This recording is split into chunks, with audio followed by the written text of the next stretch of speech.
دەوێ ئەگەر پێدوت خوا وای فەرمووە پێغەمبەر وای فەرمووە ئەگەر وتی بابە ساڵەهای ساڵە بزانە دڵ نەخۆشە بزانە دڵ نەخۆشە ئەگەر شەو ڕۆژ لە مزگەوت نەچێتەوە دڵی نەخۆشە چونکە کە باسی خوا و پێغەمبەرت کرد عەلەیهی السەڵات وەسەلام کە قورئان و حەدیست بۆ هێنایەوە قبوڵی نەکرد وتی ساڵەهای ساڵە باب و باپیرانمان عادەت و دابوونەریتمان بزانە دڵی نەخۆشە و کرمەیە و بۆ گەنە کەسێکی دڵ نەخۆشە و دڵ سەلیم نییە بۆش مەخەڵەتێن مل بادا یا ئەڵڵا یا ئەڵڵا بۆش مەخەڵەتێ ئەهلی جەماعەت بێت مسلمانی ڕاستەقینە خوای گەوردە فەرمێ إنما كان قول المؤمنين إذا دعوا إلى الله ورسوله ليحكم بينهم أن يقولوا سمعنا وأطعنا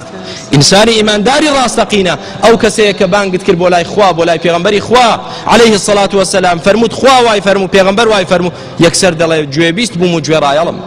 نافرمي آخر چون من 40 ساڵە ئاوام نەهێناوە ناڵێ آخر 50 ساڵە ئێمە وامان نەزانیوە ناڵێ آخر باب و باپیرانم وایە نە ئەوانە هەمووی لە شەیطانەوەیە باب و باپیرانمان نەیان زانیوە ڕەحمەتیان لێ بێ و خوا لێیان خۆش بێ لەسەر نەزانینی خۆیان خوای گەورە عەفویان دەکا بەس خۆ تۆ دەزانی خۆ تۆ پێت دەگوترێ خواوا دەڵێ هەر بڵێی باب و باپیرانم ئەوە تۆ کەسێکی گومڕای و جاهلی کەسێکی دڵ نەخۆشی عیلاجی نەفسی خۆت کە پێشەوەی دڵەکەت بمرێ و خوای گەورە بە هیلاکت بەرێ بە سەبەبی تاوانت خوا بمان پارێزێ داواکارم لە خوای پەروەردگار ئەخیرمان خێرکە و بەختەوەرمان کا و دڵ سەلامەتمان کا والحەمدولله